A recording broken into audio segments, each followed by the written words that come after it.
Good morning and happy Valentine's Day. I want to say this morning how much I love my country. We don't tend to do that in Canada. We think that that's kind of gauche. We don't feel we need to say how much we love our country. But when we see the criminal gang that has taken control in Washington telling us we do not have a right to our nation, well, oh yeah. Not only am I going to love my country and its values and the people from one end of this beautiful nation to another, but I'm going to work with those ordinary Canadians to defend our right to continue to exist as an independent nation. And for this, on the eve of the 60th anniversary of the Canadian flag, I encourage Canadians to reflect what that symbol means. That symbol that has been in war zones. That symbol that has been, as Canadians went to fight famines in other countries. That symbol of openness and inclusion that is the direct opposite to the politics of Elon Musk and Donald Trump. This week we saw the shameful actions by Donald Trump to negotiate with Vladimir Putin, another gangster, to sell the people of Ukraine out. Mr. Putin thinks that Vladimir Putin is a savvy genius and he detests our country.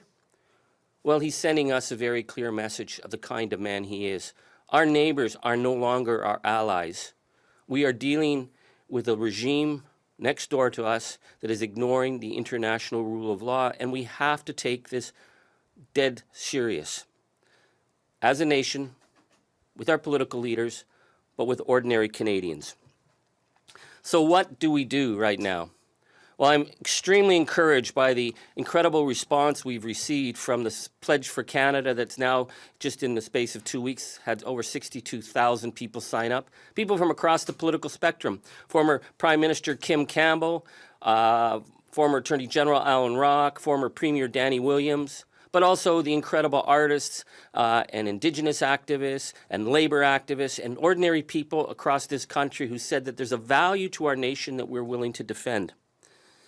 And I also want to encourage and thank the ordinary people who on their own began the boycott of all things American. Now, some might think, well, you know, if you just choose not to go down to Tennessee this year, who's going to notice? Well, right now we're seeing the American tourism industry is in full-on panic. There are now over $2 billion in travel that is at risk. That's 140,000 American jobs. That's if just 10% of Canadians cancel their trips. It's still too early to say how many are canceling, but from the evidence that we're gathering, it's much, much higher than 10%. And it's about sending a message to Texas Governor Greg Abbott, who said Canada was going to learn a lesson. Oh, really? Texas is going to teach Canada a lesson. Well, we've got $400 million worth of travel that goes to Texas, Mr. Abbott. How about we teach you a lesson and say, we got better places to go than Texas. If that's your attitude of Canadians, we will not go. Hell no, we will not go. The boycott is going to target many, many areas of the United States that are very vulnerable right now. Kentucky has already started to speak up about the huge losses that they're facing in Kentucky bourbon and Kentucky whiskeys because their number one market is Canadians. So when Canadians stop buying, it's sending a message. And we know this is the only way right now that Americans are going to be able to put pressure on Donald Trump.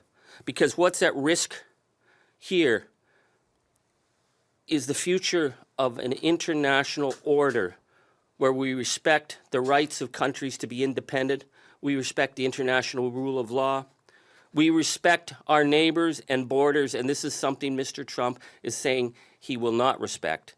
So on this festival where we celebrate Canada as a nation and our flag, I am encouraged. I want to thank Canadians. I want to say we are strong, we do not bend, and we will never, ever, ever kiss the ring of that gangster from Mar-a-Lago. So let's celebrate the 60th anniversary for Canada and our flag in a way that we have never done before. Thank you, merci. We'll take any questions.